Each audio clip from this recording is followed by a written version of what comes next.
우리들 중에 보면 불우한 어린 시절을 보낸 사람이 있습니다. 부모에게 버림받아서 지독한 외로움 속에서 살아온 사람도 있고요. 부모의 폭력으로 말미암아 마음 깊은 곳에 상처를 안고 살아가는 사람도 있습니다. 그런가 하면 심한 가난으로 인해서 위축된 인생을 살아온 사람도 있고, 많이 배우지 못해서 다른 사람들과 비교하면서 심한 열등감을 가지고 살아온 사람도 있습니다. 그분들의 지난 날들의 이야기를 들어보면요, 가슴이 정말 먹먹합니다. 나는 어릴 때부터 버림받았어요. 부모님의 사랑을 한 번도 받아본 적이 없습니다. 제가 어릴 때 버림을 받아서 아버지와 앉아서 따뜻하게 밥을 먹어본 적도 없고요. 그래서 저는 늘 친구들이 가족들과 함께 손을 잡고 다니는 것을 보면 너무너무 부러웠습니다. 식당에 가서 가족들이 앉아서 손 두 손 밥 먹는 것을 보면 내 마음이 너무 아팠습니다. 저는 어릴 적에 아버지에게 너무나 많이 맞고 자랐어요. 죽어버리고 싶은 마음이 수도 없이 들었습니다. 그런데 슬프게도 지금 내가 아버지처럼 내 아들을 때리고 있어요. 너무 고통스럽습니다. 저는 너무 배우지 못했어요. 그래서 숱한 모욕과 조롱을 받으며 자라왔습니다. 지금도 별 볼 일 없이 살고 있고요. 내 인생은 정말 비천하고 쓰레기 같은 인생입니다. 여러분, 우리 육신의 상처는 눈에 보이기 때문에 치료받을 수 있습니다.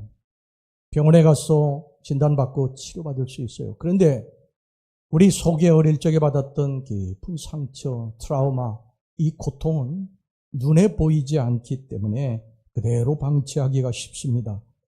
그런데 여러분, 그걸 아십니까? 우리들의 속에 있는 이 상처, 겉은 멀쩡한데 우리 속에 있는 이 트라우마, 이런 것들이 우리 인생에 지대한 영향을 미쳐서 우리들의 인생을 이끌어간다는 것입니다.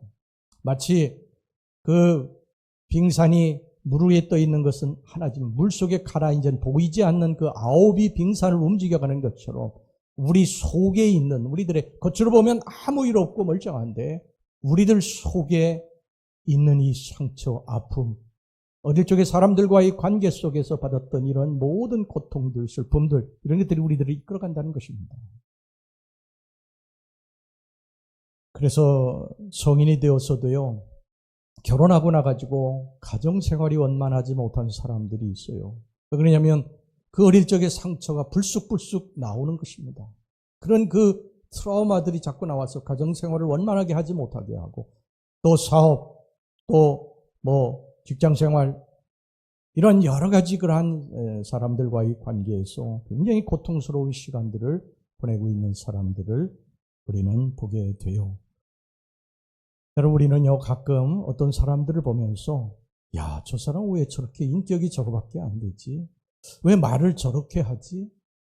왜 행동을 저렇게밖에 못하지? 왜 나이가 들었는데도 저 정도의 인격밖에 갖추지 못했지? 그런 사람을 우리는 가끔 만나게 되는데요. 그런 사람들의 깊은 속을 들여다보면 그들이 어릴 적에 받았던 상처와 아픔과 이 고통, 이런 것들을 우리가 알게 되면, 그래서 그랬구나, 그럴 수밖에 없구나, 이것을 이해할 수 있게 됩니다. 우리의 지금의 모습은 어떻게 보면요, 우리 속에 있는 그런 모든 것들의 총집합체라고 보면 됩니다. 우리 인생은 정말 어떻게 보면요, 질그릇과 같은 존재입니다.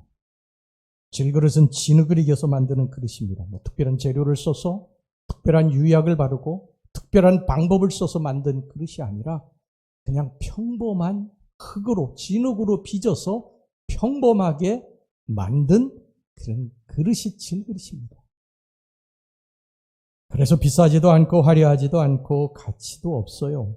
또 이 질그릇은 아주 연약해서 깨지기 쉽고 흠집이 나기도 쉽습니다. 그런데 성경은 우리 인간을 질그릇과 같은 존재라고 말씀하고 있어요. 우리가 그렇게 보잘것없는 질그릇과 같은 존재라는 거예요. 그런데 여러분, 놀라운 사실은요, 성경이 우리를 질그릇과 같은 존재라고 이렇게 딱 선언을 하면서 우리들에게 놀라운 사실 하나를 또 선포합니다. 그건 뭐냐면 그 질그릇에 보화가 담겨 있다는 것입니다. 보화가. 여러분, 그릇은 그 그릇에 무엇이 담겨 있느냐에 따라서 대접이 달라집니다. 보화가 담겨 있으면 그 보화 때문에 그 그릇이 존귀함을 받게 되는 거예요. 여러분, 물을 담으면 물그릇이 되고, 밥을 담으면 밥그릇이 되는 거예요.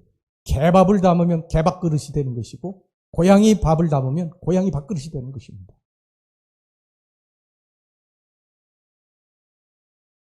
그릇 자체는 귀하지 않아도 그 그릇에 무엇을 담느냐에 따라서 그 그릇을 대하는 사람의 태도가 달라지게 되는 것이죠. 당나귀가 한 마리 있습니다. 그런데 이 당나귀의 고을 원님이 탔어요. 그 고을 원님이 탄 당나귀가 그 고을을 이렇게 지나가는데 다른 사람들이, 모든 사람이 다 머리를 숙여서 절을 합니다. 당나귀가 으쓱했죠. 근데 사람들이 당나귀를 보고 절하는 건 아니죠. 누구를 보고 절하는 것입니까? 당나귀 위에 탄 원님을 보고 절하는 것입니다. 그런데 그냥 당나귀는 덩달아서 대접을 받는 것입니다. 여러분, 우리는 다 보잘것없는 사람들이 지나온 인생들을 이렇게 뒤돌아보면 흠집도 많고 상처도 많고 아픔도 많고 어떻게 보면 천하게 그렇게 살아온 인생이에요. 그런데 그 속에 보화가 담겨 있다. 여러분, 보화가 뭡니까? 예수 그리스도십니다. 만왕의 왕 예수 그리스도, 하나님의 아들이 우리 속에 담겨져 있다는 것입니다. 우리가 예수님을 영접하게 되면 우리 이 비천한 인생에 예수님이 담겨지게 되면서 우리들이 존귀한 인생으로 대접받게 된다고 하는 것입니다. 여러분, 내 인생이 버림받은 인생, 보잘것없는 인생이라고 낙심하지 마시기를 바랍니다. 우리가 질그릇과 같이 천하게 태어나서 사람들에게 인정도 받지 못하고 어떻게 보면 비웃음과 조롱과 멸시 속에서 지금까지 살아온 분이 계신다 할지라도 절대 여러분 낙심하지 마세요. 우리가 예수님을 믿고 이제 예수님이 내 안에 오시면 우리는 이제 그때부터 인생이 새로운 인생으로 바뀌어지게 됩니다. 존귀한 인생이 되는 줄로 믿습니다. 나 때문이 아니라 내 안에 계신 예수님 때문에 그렇게 되는 것입니다. 그 예수님이 존귀하신 분이시기 때문에 예수님을 모신 나도 존귀한 인생으로 대접받게 되는 줄로 믿습니다. 여러분, 누군가가 나를 무시하고요, 사람 취급하지 않아도 신경을 쓸 거 없습니다. 그렇다고 우리들의 가치가 달라지는 게 아니에요. 예수님만 내 안에 계시면 그렇다고 그 가치가 달라지는 게 아니에요. 여러분 여기 5만 원짜리가 여기 있다고 해봅시다. 이 5만 원짜리를 내가 구겨가지고 이렇게 바닥에다가 던졌어요. 발로 누가 밟았어요. 그렇다고 해서 여러분 그 5만 원짜리의 그 가치가 사라집니까? 가치가 사라지는 게 아니에요. 그 가치는 그대로 있는 것입니다. 여러분, 우리가 비천한 인생, 어떻게 보면은 멸시받고 존귀함 받지 못한 인생이랄지라도 예수 그리스도가 내 안에 계시면 우리의 인생은 존귀한 인생이 되는 줄로 믿습니다. 우리가 살다 보면 뜻하지 않게 인생이 짓밟힐 때가 있어요. 어떤 상황과 환경이, 사업에, 또 어떤 질병이, 사고가 나를 짓밟고 고통 가운데 빠뜨릴 때가 있습니다. 여러분, 그렇다고 해서 우리들의 가치가 사라지는 게 아니에요. 돈이 없어졌다고 내 가치가 사라지는 것이 아니고, 또 내가 병이 들었다고 내 가치가 사라지는 게 아니에요. 하나님께 나는 영원한 하나님의 존귀한 자녀인 줄로 믿습니다. 이 지선아 사랑해로 온 국민에게 희망과 감동을 선사한 이지선 씨가 작년에 이 화면에 나오죠? 여러분들 보실 때에 오른쪽에 있는 그 사진이 다치기 전에, 사고 나기 전에, 화상 입기 전의 얼굴이에요. 그 이후에 이제 얼굴이 저렇게 바뀌게 됐는데, 한동대 교수로 재직하다가 작년에 그의 모교인 이화여대 교수로다가 다시 이제 발령이 내서 거기서 사회복지학 교수로다가 이제 재직을 하고 있습니다. 이지선 씨는 불의의 교통사고로 전신 55%의 3도 중화상을 입었고요. 30번이 넘는 대수술을 통해서 목숨을 건졌던 여인입니다. 2002년에 12월 국민일보 나의 길 나의 신앙 코너를 통해서 알려졌는데, 당시에 이 이지선 씨가 지면을 통해서 전해준 이 감동 스토리는요, 20년이 지났는데도 여전히 가슴에 떨림을 줍니다. 정말 감동스럽고요. 제가 여러분들에게 이제 이 이지선 씨의 그 고백, 이걸 글로 이제 그렇게인데 이 고백을 여러분들에게 잠깐 들려드리도록 하겠습니다. 잘 들으시기 바랍니다. 저는 계속 헛것을 보았습니다. 누워있는 그곳이 병원으로 제대로 보이기까지는 아주 오랜 시간이 걸렸습니다. 수술을 하면 안 아프게 될 줄 알고 또 수술을 하면 이제 중환자실을 나가게 될 줄 알고 그렇게 기다리던 첫 번째 수술을 받았습니다. 그 수술은 타버린 피부와 죽은 조직을 긁어내는 수술이었습니다. 애타는 마음으로 뭔가 더 좋은 이야기를 듣고 싶었던 부모님은 수술실 앞에서 의사의 입으로부터 설사 살게 되더라도 사람 꼴은 되지 않을 것이라고 손가락도 다 절단해야 한다는 너무나 냉정한 현실을 듣게 되었습니다. 엄마는 기절했고 저는 고통 가운데 소리를 지르며 비린내가 진동하는 몸으로 수술실에서 다시 중환자실로 옮겨졌습니다. 최악의 상황이었습니다. 죽은 조직을 걷어내니 치료는 더욱 고통스러웠습니다. 매일 아침 제가 받아야 했던 화상치료는 감겨있는 붕대가 잘 떼어지도록 물로 적시고 가위로 서걱서걱 잘라내고 모든 상처 부위를 소독물로 씻어냅니다. 약이 잘 발라지도록 또 닦아냅니다. 정말 고통스러운 시간입니다. 그 후에 다시 약을 바르고 붕대를 다시 감는 것으로 치료가 끝이 납니다. 말은 이렇게 몇 줄의 설명으로 끝나지만 피부에 55%가 없었던 그 당시 제가 느꼈던 고통은 아주 오랫동안 눈물 없이는 떠올릴 수 없는 생각만으로도 모든 세포가 벌벌 떨리는 그런 기억입니다. 그곳은 비명을 지르는 실제로 마약으로 분류되기도 하는 강한 진통제를 맞고도 그냥 차라리 거기서 딱 미쳐버렸으면 차라리 정신을 잃어버리면 하는 그런 곳이었습니다. 저는 매일 아침 도살장으로 끌려가는 소나 돼지의 마음이 이럴 거야 라고 생각을 했습니다. 그러나 그럴 때마다 철저히 혼자가 되는 시간마다 저를 지켜준 것은 찬양이었습니다. 저는 매일 아침 죽어야 했지만 그 죽음과 같은 시간을 기다리며 마음을 졸이며 끊임없이 찬양을 들었습니다. 저는 분명히 느낄 수 있었습니다. 찬양 속에 살아서 역사하시는 하나님의 생명의 힘이 있었습니다. 강하고 담대하라, 두려워하고 놀라지 말라. 모두가 비명을 지르고 울부짖는 그곳에서 저는 단 한 번도 소리질러 본 적이 없습니다. 치료를 하던 치료사들이 지선이가 베스트라며 칭찬을 할 정도로 저는 이를 악물고 참았습니다. 발가벗겨져 피부도 없이 그곳에 누워 소리마저 질러버린다면 정말 저조차도 제 자신을 감당할 수 없었을 것 같았기 때문입니다. 엄마가 하라는 대로 저는 매일 치료받는 동안 기도했습니다. 지금 하는 치료가 감염이 되지 않게 하기 위한 소독일 뿐이지만 나만 장군이 요단강의 믿음으로 몸을 담궜던 것처럼 이것이 헛되지 않게 하시고 저를 하나님께서 치료하시옵소서. 아팠던 이야기를 하자면 이 지면을 다 써도 다 하지 못할 것입니다. 그러나 제 모든 고통은 하나님만 기억하시길 원합니다. 그 사망의 음침한 골짜기에서 뿌려졌던 눈물과 피와 고통의 기억들은 나를 구원하실 여호와 하나님만 기억하시면 그것으로 족합니다. 다만 제가 경험했던 그것은 끝이 있는 지옥이었음을 기억하길 원합니다. 끝이 있는 지옥은 차라리 축복입니다. 그러나 우리가 이 삶이 끝나 천국에 갈 때 아직 예수님을 알지 못하는 영혼들이 떨어지게 될 그곳은 끝이 없는 고통의 지옥이라는 것을 더욱 안타까운 마음으로 전하기 원합니다. 아까 우리가 그 사진을 봤지만요, 아직도 얼굴에 흉이 가득합니다. 보잘것없는 어떻게 보면 얼굴이라고 볼 수 있죠. 그러나 여러분, 그녀 안에는 예수 그리스도 보화가 계십니다. 그러므로 그는 존귀한 인생입니다. 예수 그리스도가 보실 때 존귀한 딸입니다. 여러분, 우리는 절망적인 상황에 처할 때 자신의 처지를 생각하며 낙심하거나 원망과 불평을 쏟아내기 쉽습니다.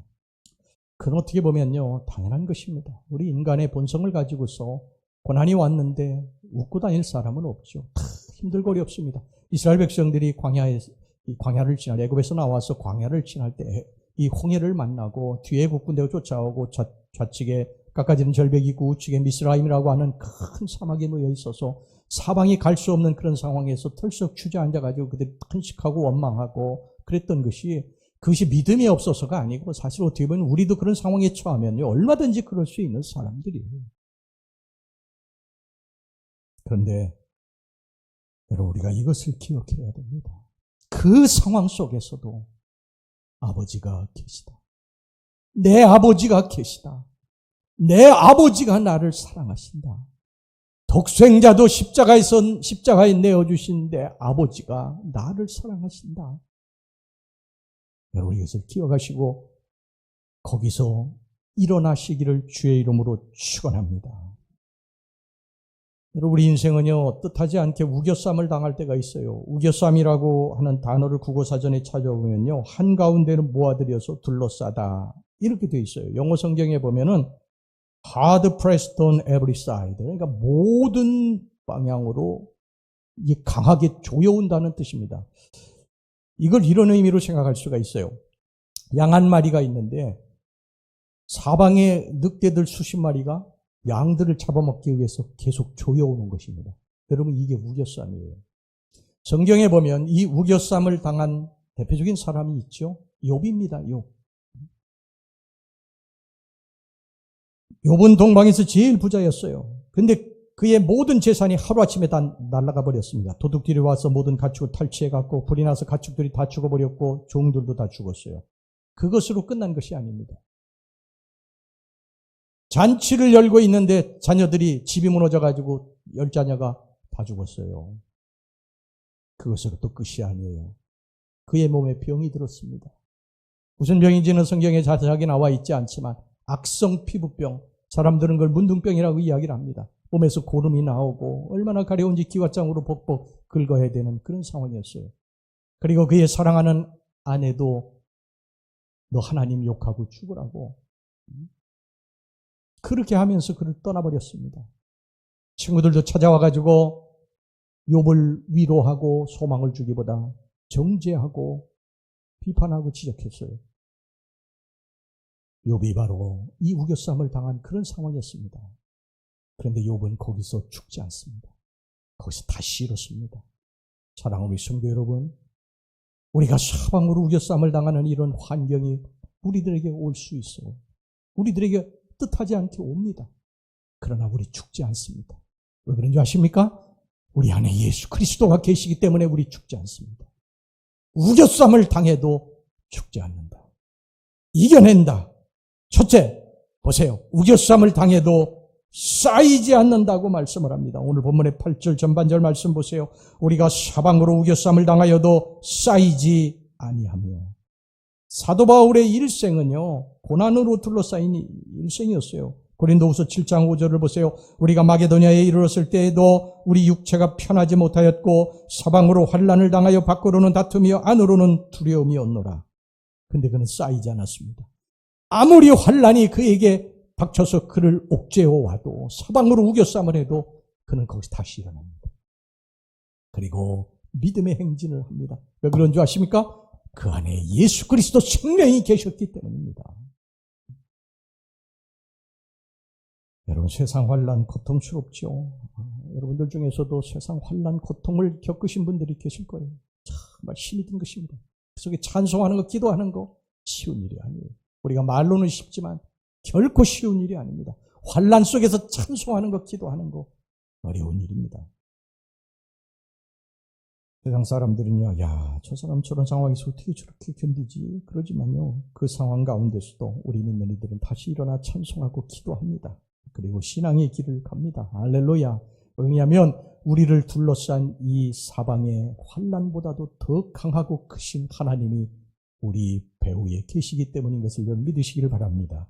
열왕기하 6장을 보면 엘리사 시대에 아람 왕이 엘리사를 잡으려고 군대를 풀어서 그가 어디 있는가 살펴보니 도단성에 있다고 하는 것을 발견하게 됩니다. 그래 도단성으로 가가지고서 아람 왕의 군사들이 그 주위를 빽빽하게 둘러친쳤어요.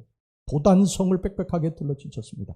게하시가 아침에 일어나가지고 기지개를 켜고 이렇게 벼보니까 큰일 났지 않습니까? 아람 왕의 군사들이 빽빽하게 자기의 이 도단성을 둘러친치고 있는 것을 발견하게 된 것입니다. 그래서 막 들어가가지고 주인을 깨웠어요. 주인님 큰일 났습니다. 아람 왕의 군사들이 우리들을 죽이려고 우리 성을 둘러친치고 있습니다.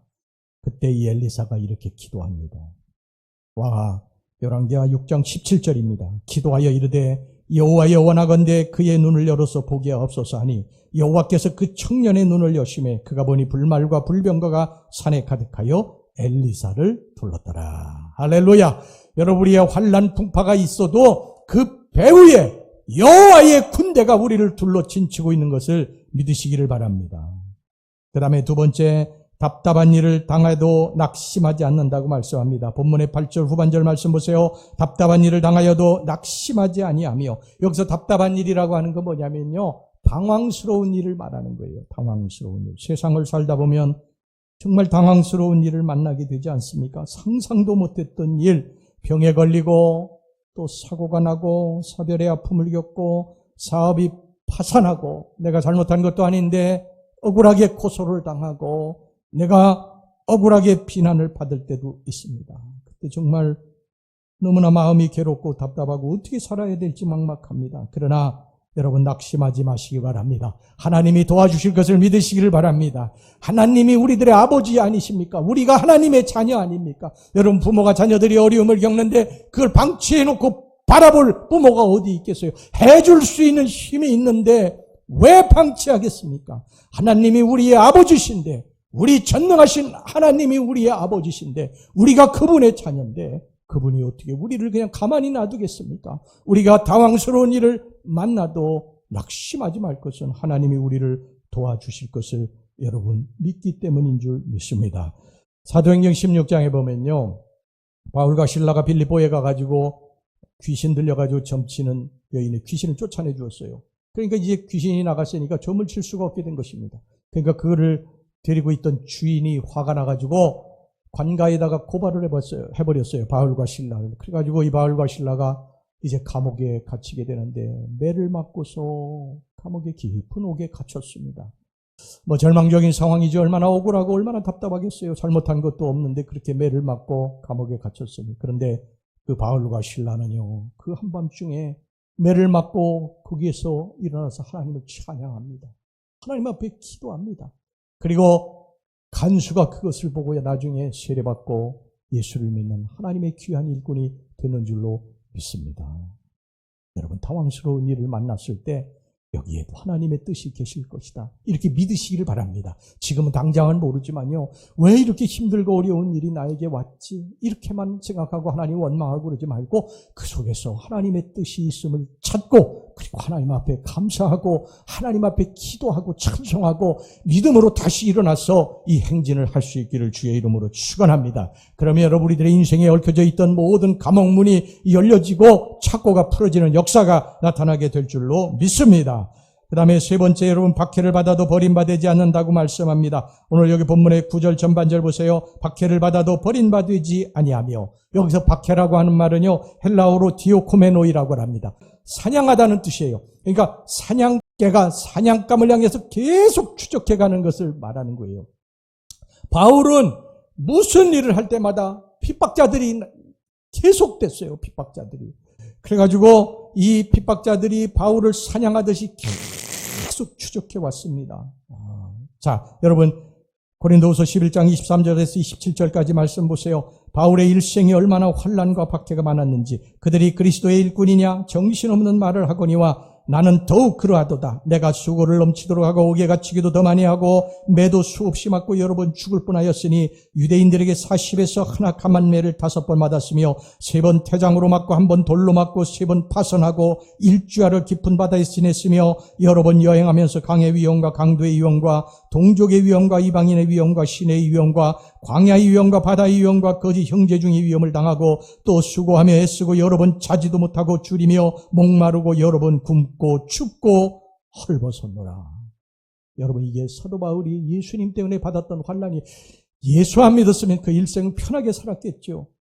근데 그가 예수 믿고 예수님을 구주로 영접하고 이런 환난을 많이 겪게 됩니다. 그런데도 그는 굴하지 않습니다. 거기서 다시 일어섭니다. 어떤 환난이 있더라도 굴하지 않고 다시 일어섭니다. 사랑하는 우리 성도 여러분, 환난이 여러분들을 굴복시키지 못하게 하시기를 주의 이름으로 축원합니다. 어려움이 여러분들의 신앙생활하는 게 꺾는 그런 일이 일어나지 않기를 바랍니다.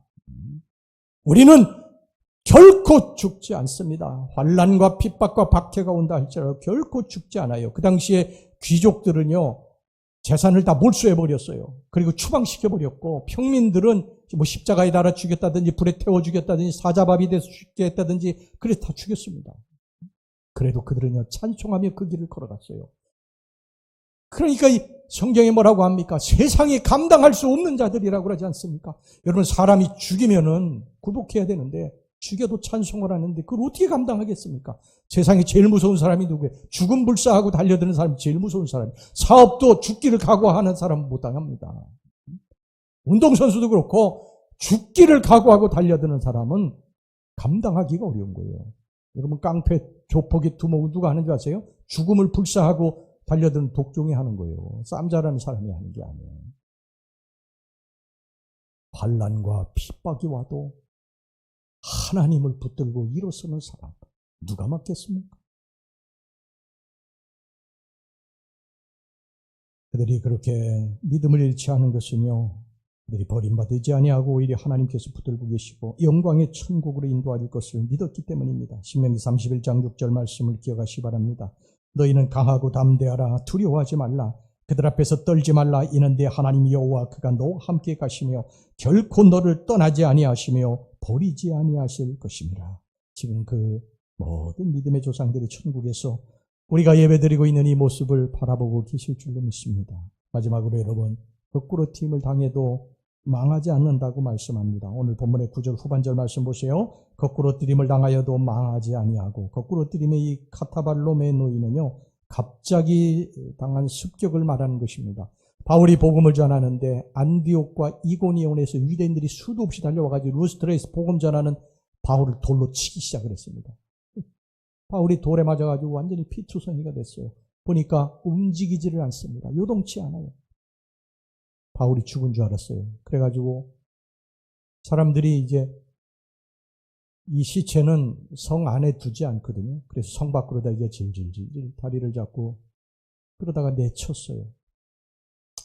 근데 시간이 한참 지난 후에 바울이 부시시 일어납니다. 온몸이 다 피투성이가 되고 그 속에서 다시 일어나가지고 그가 뭐라고 하는 줄 아십니까?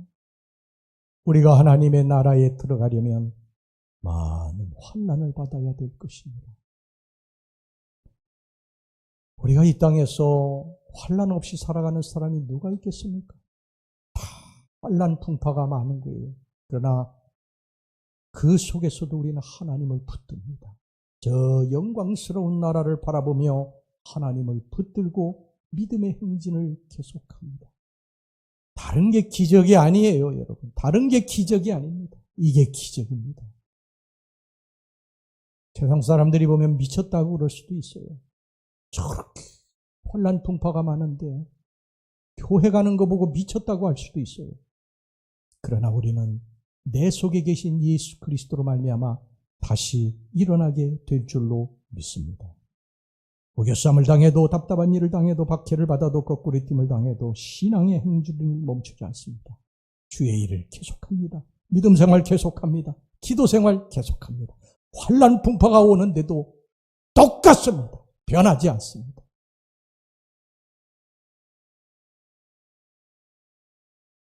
우리 예수님 믿습니다. 할렐루야. 생명이신 예수님 믿고 그 예수님 때문에 우리는 언젠가 천국에 이제 가게 될 것입니다. 사탄 마귀가 우리를 넘어뜨리고 조롱하고 비웃어도 절대로 우리 지지 않습니다. 다시 일어나 행진합니다. 잠시는 물론 낙심도 하고 절망도 해요. 그러나 다시 일어납니다.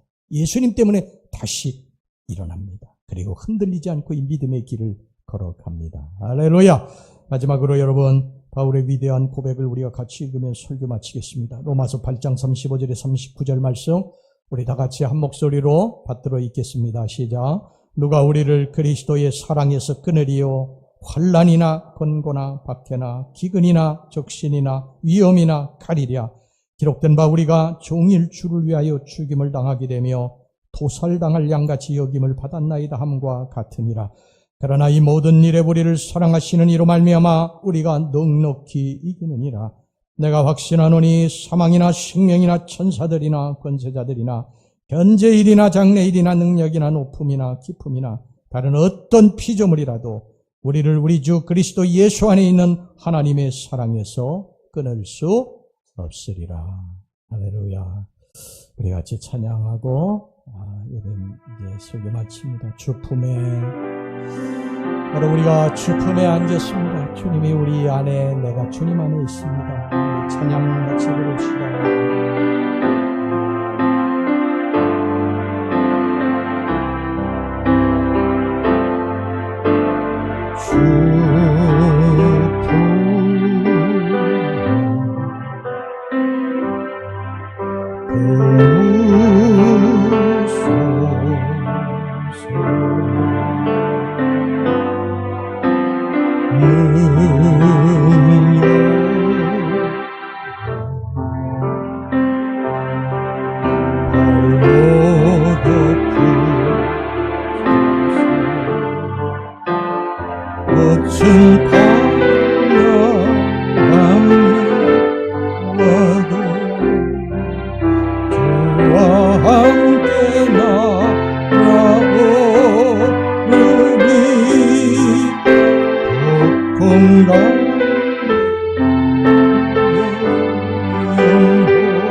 거천 가도 날 향해 와도